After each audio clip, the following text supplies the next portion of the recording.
Karena di dalam sholat mengandung 3 hal. Yang pertama,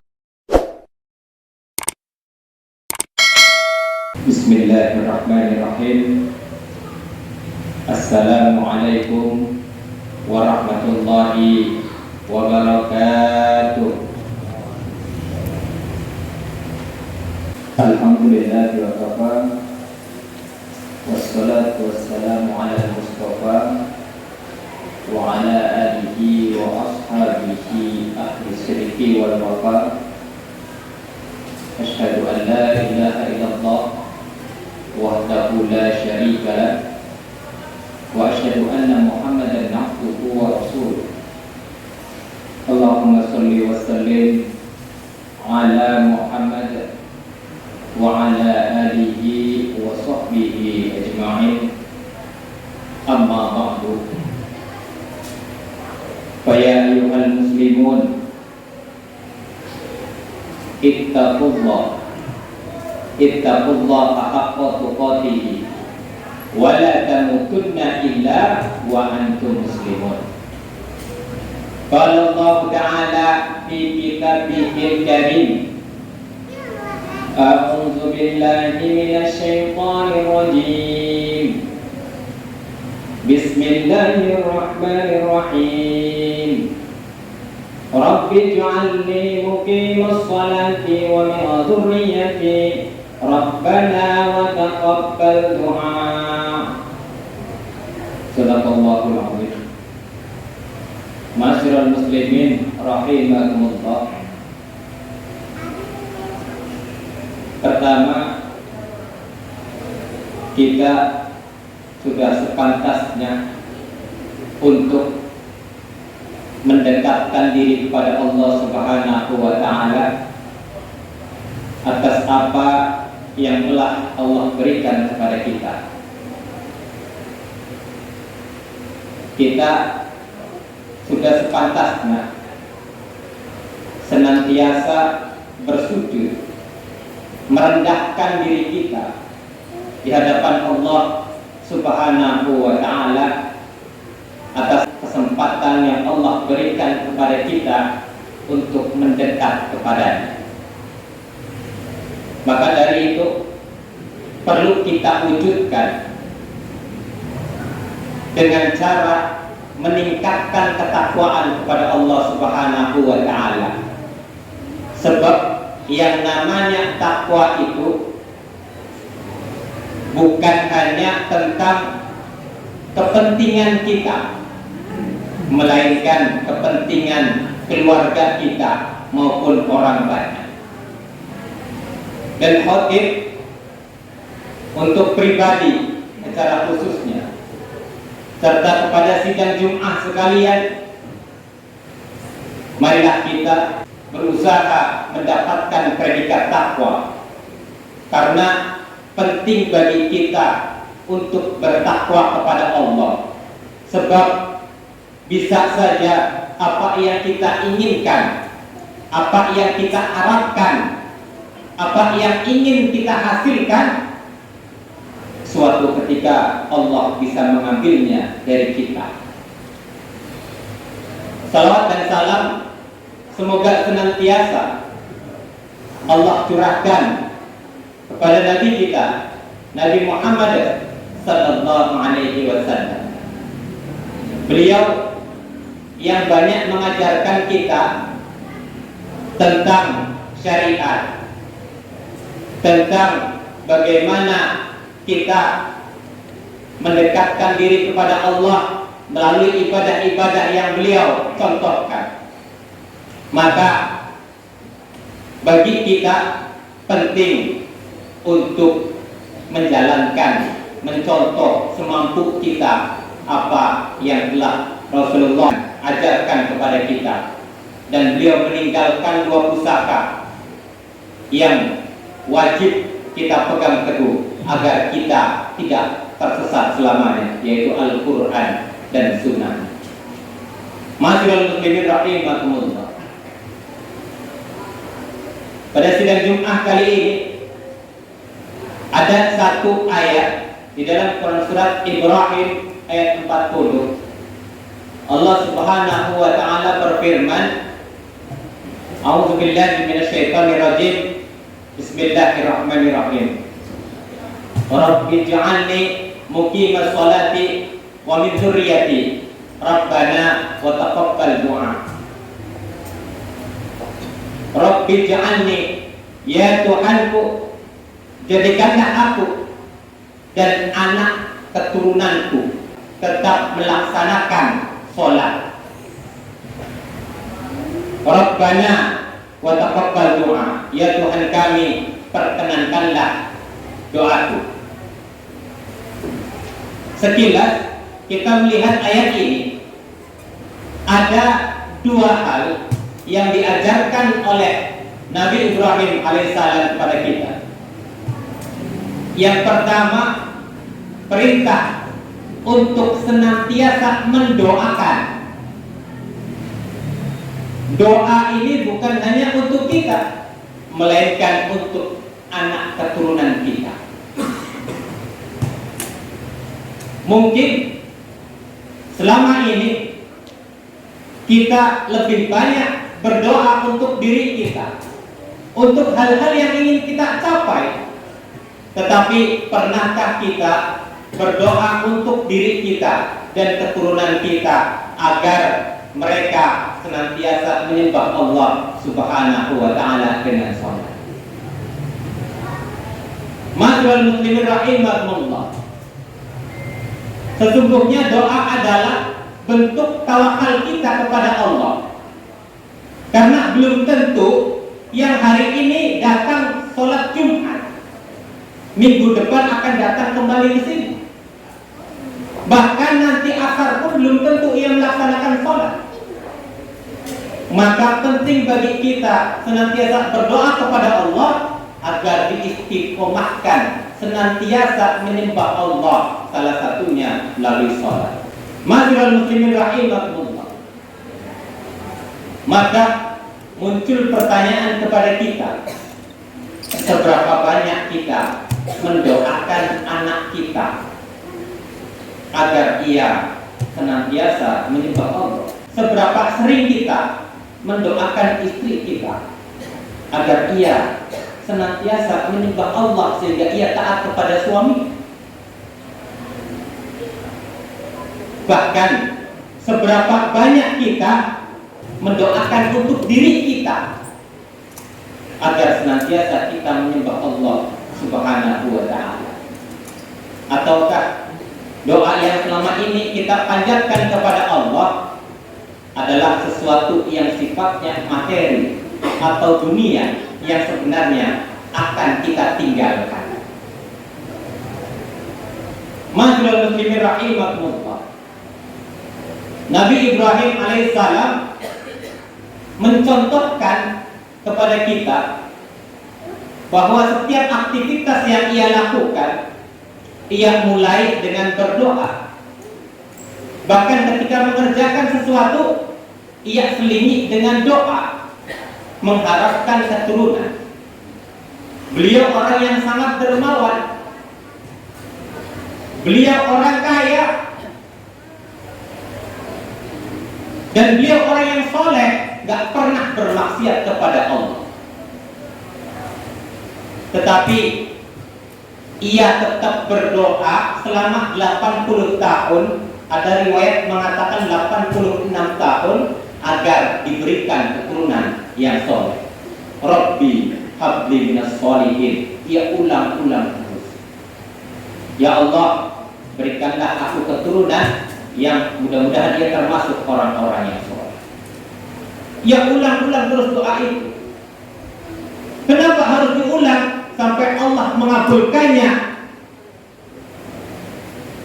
Karena itu adalah bentuk tawakal bahwa sebaik apapun kita, belum tentu keturunan kita juga sama dengan kita.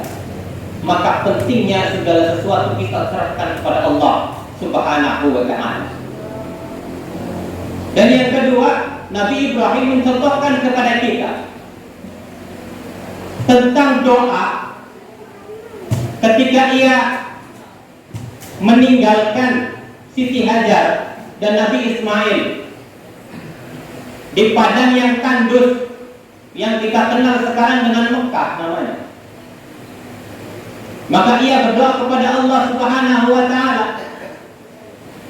Apa doanya? Di dalam Quran surat Ibrahim ayat ke-37. Ya Tuhan kami, sesungguhnya aku telah menempatkan sebagian keturunanku di lembah yang tidak ada tanamannya dan berada di sisi rumahmu Baitullah yang dihormati. Ya Tuhan kami, demikian itu kami lakukan agar mereka melaksanakan sholat, maka jadikanlah hati sebagian manusia cenderung kepada mereka dan anugerahkanlah mereka rezeki dari buah-buahan, mudah-mudahan mereka bersyukur. Ini bentuk tanggung jawab seorang suami atau seorang ayah ketika meninggalkan istri dan anaknya, entah dalam rangka perintah Allah berdakwah ataupun dalam rangka mencari nafkah. Penting bagi kita senantiasa mendoakan istri dan anak kita agar Allah senantiasa melindunginya, memberikan rezeki kepada mereka, dan dijauhkan dari mara bahaya. Karena kita tidak pernah tahu ketika kita sudah keluar dari rumah kita, rumah itu tetap aman bagi mereka. Ma'asyiral muslimin rahimakumullah.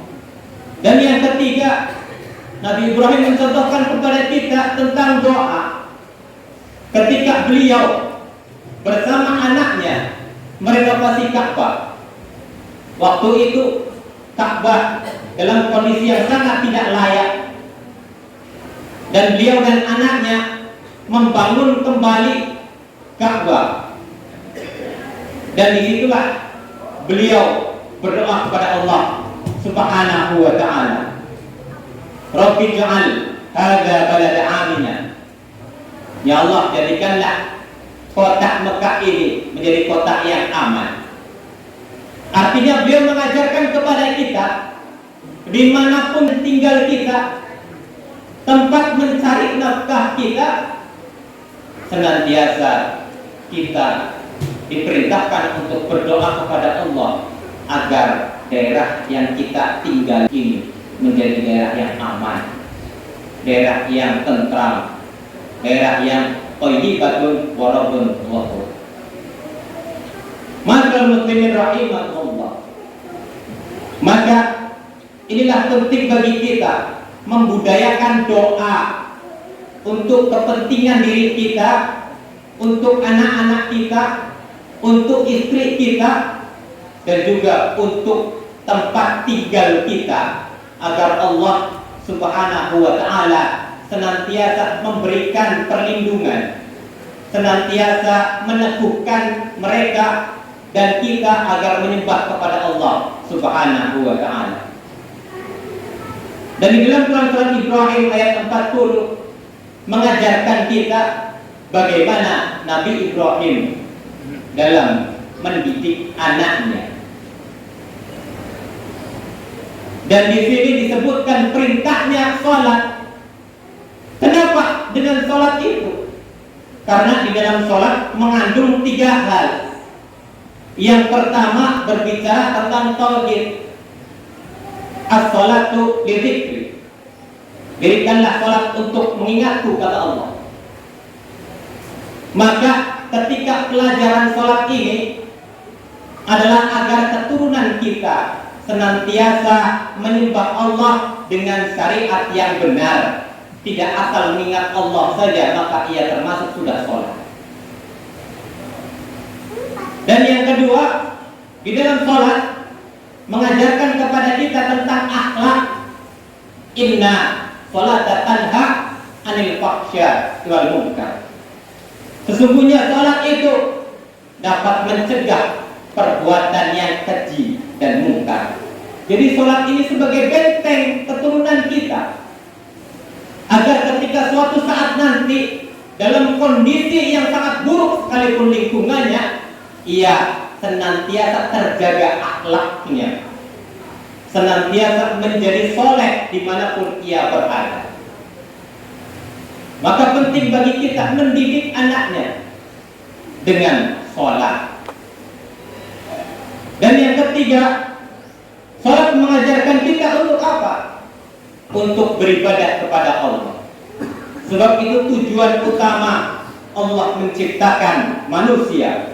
Wa ma khalaqtul jinna wal insa illa liya'budun.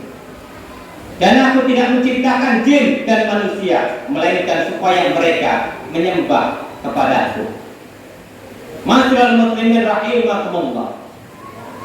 Penting bagi kita di dalam mendidik anak, jangan lupakan hal yang sangat krusial, yaitu sholat, sarana ibadah kepada Allah.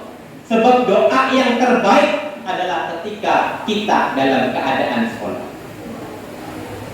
Meskipun kita telah menyekolahkan anaknya di pesantren, telah menitipkan anaknya di sekolah-sekolah agama yang lain, maka jangan pernah lupa, tetap ada kewajiban kita untuk mendidik mereka secara langsung, untuk mengontrol mereka secara langsung. Bagaimana apa yang dihasilkan di pesantren Muna, apa saja yang sudah diajarkan oleh guru-guru Muna, sehingga inilah yang menjadikan anak tersebut semakin kuat imannya, semakin ngerti arti bagaimana ia berpendidikan. Ma'asyiral muslimin rahimakumullah. Sebab itulah tanggung jawab bagi orang tua, bagi kita selaku ayah. Maka Allah berfirman di dalam surat At-Tahrim ayat 6, ya ayyuhalladzina amanu qu anfusakum wa ahlikum nar. Wahai orang-orang yang beriman, jagalah, pelihara dirimu dan keluargamu dari siksa api neraka. Inilah benteng terakhir. Menjaga bukan berarti membatasi.